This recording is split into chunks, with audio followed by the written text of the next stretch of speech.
বিরতির পর স্বাগত। চলছে বাজেট অধিবেশন। নির্মলা সীতারমণ বাজেট পেশ করছেন। কিভাবে ভারতের অর্থনীতিকে চাঙ্গা করা যায়, কিভাবে অর্থনীতির চাকাকে ঘোরানো যায়, তার জন্য এই মুহূর্তে বিভিন্ন বিষয় নিয়ে তিনি কথা বলছেন। তারই মধ্যে আজ দেখা গেছে ভারতীয় সেন্সেক্স ঘুরে দাঁড়িয়েছে অনেকটাই। ভারতীয় সেন্সেক্স আজ সকাল থেকেই ঊর্ধ্বমুখী ছিল। বাজেটের দিন সকালেই দেখা গেছে ভারতীয় সেন্সেক্সের উত্থান। 292 পয়েন্টে উঠল ভারতীয় সেন্সেক্স। সেই বিষয় নিয়ে আমি বিস্তারিত জানবো। টেলিফোন লাইনে রয়েছে এক্সিকিউটিভ এডিটর নীল বণিক। নীল, আজ নির্মলা সীতারমণের বাজেট পেশ, তারই মধ্যে দেখা যাচ্ছে একেবারে সকাল থেকেই সেন্সেক্সের উত্থান। 292 পয়েন্টে উঠেছে ভারতীয় সেন্সেক্স। কি জানা যাচ্ছে? দেখো, আজকে 292 পয়েন্ট ভারতীয় যে সেন্সেক্স, সেই সেন্সেক্স কিন্তু সকালবেলায় উঠেছে। বিগত কয়েকদিন আগে আমরা যেমন দেখেছিলাম যে সেন্সেক্সের অবস্থা খুব একটা ভালো যাচ্ছিল না এবং নিফটির অবস্থাও খুব একটা ভালো যাচ্ছিল না। বাজার খুব বেশি ফ্ল্যাকচুয়েট করছিল, অর্থাৎ ওঠানামা করছিল। কিন্তু আজকে সকালবেলা যখন নির্মলা সীতারমণ যখন বাজেট পেশ করছে, সেই সময় ভারতীয় যে দালাল স্ট্রিট, সেই দালাল স্ট্রিট কিন্তু একটু একটু করে ঘুরে দাঁড়িয়েছে। শেষ পাওয়া খবর পর্যন্ত প্রায় 350 পর্যন্ত উঠে গিয়েছিল ভারতীয় স্টক এক্সচেঞ্জ। এবং নির্মলা সীতারমণের যে পেপটক বা নির্মলা সীতারমণ তার অন্তর্বর্তী বাজেটে শিল্প সংস্থানগুলির জন্য কি রাখে, তার জন্য কিন্তু গোটা দেশ মুখিয়েছিল। তবে বাজার অবশ্য তখনও এখনো পর্যন্ত ভারতীয় শিল্পের ক্ষেত্রে তিনি কতটা উদার হবে সেই ট্রেন্ড ক্লিয়ার না হলেও শিল্পপতিরা বা যারা বিনিয়োগকারীরা তারা কিন্তু কেন্দ্রীয় সরকারের উপর আস্থা রেখেছে এবং সকালবেলা থেকেই কিন্তু সেন্সেক্স কিন্তু না লাফালেও কিন্তু দৌড়াচ্ছে এবং সেই ক্ষেত্রে সেন্সেক্সের বৃদ্ধি হয়েছে। সেন্সেক্সের বৃদ্ধি হওয়ার ফলে কিন্তু খুশি ভারতীয় দালাল এবং মুম্বাই। আমরা জানি যে ভারতের যে স্টক এক্সচেঞ্জ মার্কেটের যেটা সদর দপ্তর, সেটা হচ্ছে Mumbai stock exchange. Mumbai stock exchange কিন্তু আজকে সকালবেলা থেকেই 8টার সময়তে কিন্তু স্টক এক্সচেঞ্জ খোলে, যেখানে যারা বিনিয়োগ বিশেষজ্ঞরা তারা কিন্তু সকালবেলা থেকে রিসার্চ করা শুরু করে দিয়েছিল যে কোন কোন খাতে বিনিয়োগ করলে লাভের গুড় ওঠানো যাবে।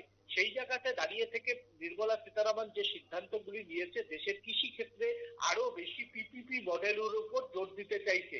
এবং এই যে ঘোষণার পরেই কিন্তু সঙ্গে সঙ্গে দেখা গেছে ট্রাক্টর থেকে আরম্ভ করে দেশের এই সমস্ত শিল্পের ক্ষেত্রে কিন্তু সেন্সেক্স একটু একটু করে ঊর্ধ্বমুখী। অর্থাৎ এটা কিন্তু অন্তর্বর্তীকালীন বাজেট পেশ, এটা কখনোই পূর্ণকালীন বাজেট পেশ নয়। অর্থাৎ সরকারের এই যে ভোট চলার সময় সরকার কোন দিকে যাবে, সরকার কিভাবে তার দৈনন্দিন কাজ করবে, সরকারের উন্নয়নের গতি কিভাবে দৌড়াবে, তার জন্যই এই কিন্তু অন্তর্বর্তীকালীন বাজেট পেশ করা হয়। এটা পূর্ণাঙ্গ বাজেট পেশ নয় অঙ্কিতা। এবং এই যে 3 থেকে 4 মাস যারা শিল্পপতি বা যারা দালাল স্ট্রিটে বিনিয়োগ করেন, তারা তো হাত গুটিয়ে কোনো সময় বসে থাকবেন না। তারা চাইবেন যে যেসব ক্ষেত্রগুলিতে সরকার নজর দিচ্ছে সেই সমস্ত জায়গাতে ইনভেস্ট করে লাভের গুড় ঘরে তোলা। সেই জায়গাতে এই মুহূর্তে নির্মলা সীতারমণ যে সমস্ত জায়গাতে বুঝেছে যে এই জায়গাগুলিতে ইনভেস্ট করলে লাভের গুড় হবে, সেই জায়গাগুলিতেই কিন্তু বাজার খুলতে, অর্থাৎ বাজার 9টার সময় আমরা জানি খোলে, কিন্তু 10টা 10:30টার পর কিন্তু দেখা যাচ্ছে নির্মলা সীতারমণ যেদিকে ফোকাস করতে পারে সেই দিকে বিনিয়োগকারীরা কিন্তু আস্তে আস্তে ইনভেস্টমেন্ট করতে শুরু করে দিয়েছে। এখন বাজেটের প্রায় 40% হয়তো তিনি করেছেন। সেই 40%-এর উপর ভিত্তি করে ব্যবসায়ীরা তার উপরে অনুমান করে কিন্তু সেন্সেক্স থেকে বা তোমার শেয়ার মার্কেটে ইনভেস্ট করেছেন, যার জন্যই কিন্তু এই সেন্সেক্স প্রায় বৃদ্ধি হয়েছে, নিফটিও বৃদ্ধি হয়েছে। যত সময় যাবে তত সেই সমস্ত শিল্প ক্ষেত্রে আরো জোয়ার আসবে, সেই সমস্ত জায়গায় আরো বেশি বিনিয়োগ করা হবে এবং এই বিনিয়োগ করা হলেই কিন্তু ভারতীয় বাজার ঘুরে দাঁড়াবে বলে মনে করছেন বাজার বিশেষজ্ঞরা অঙ্কিতা। একদমই। এই আজকের যে বাজেট অধিবেশন এরিয়া কি সকালে এইভাবে সেন্সেক্সের উত্থান, কি মনে হয় যারা শিল্পপতিরা রয়েছে তাদেরকে, তারা এই মুহূর্তে কতটা খুশি, বা এই সেন্সেক্সের উত্থানকে কেন্দ্র করে আগামীতে এই বাজেট বা এই লোকসভা কতটা প্রভাব পড়তে পারে?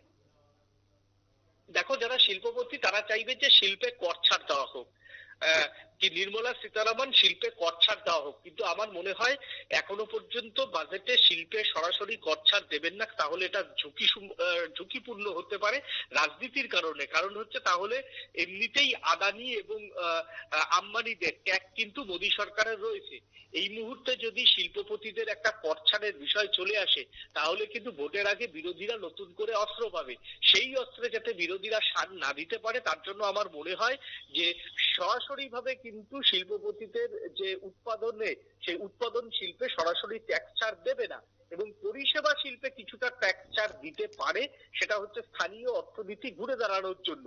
সেই জায়গাতে দাঁড়িয়ে যারা প্রোডাকশন শিল্প করে, অর্থাৎ বৃহৎ শিল্প, ভারী শিল্প, সেই জায়গাতে যদি ট্যাক্স ছাড় দেয় তাহলে সেই আদানি আম্বানির বন্ধু সরকার, এটা কিন্তু মোদী সরকারের বিরুদ্ধে একটা ট্যাগ লেগে যাবে এবং বিরোধীরা কিন্তু এটাকে ইস্যু করবে। তার জন্য আমার মনে হয় এতটা ঝুঁকি এই মুহূর্তে কেন্দ্রীয় অর্থমন্ত্রী নির্মলা সীতারামন নেবে না।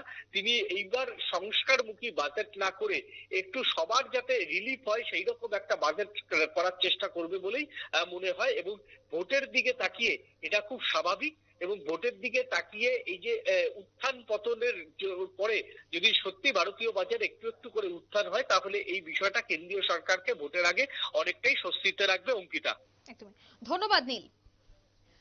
বাজেটের দিন সকালেই দেখা গেছে ভারতীয় সেন্সেক্সের উত্থান 292 পয়েন্টে উঠল ভারতীয় সেন্সেক্স। এই মুহূর্তে শিল্পপতিদের মধ্যে সুখবর, একেবারে বাজেটের সকালেই আজ শিল্পপতিদের সকালেই নজরে গোটা বিষয়টি আসে এবং আজকের এই বাজেট পেশ হবার একেবারে আগ মুহূর্তে সেন্সেক্সের উত্থান যথেষ্ট গুরুত্বপূর্ণ। একেবারে বাজেটের দিকে তাকিয়ে দেখা যাচ্ছে যে এই মুহূর্তে সাত সকালে ঊর্ধ্বমুখী হয়েছে ভারতীয় সেন্সেক্স। নিয়ে নিচ্ছে ছোট একটি বিজ্ঞাপন বিরতির সঙ্গে থাকুন।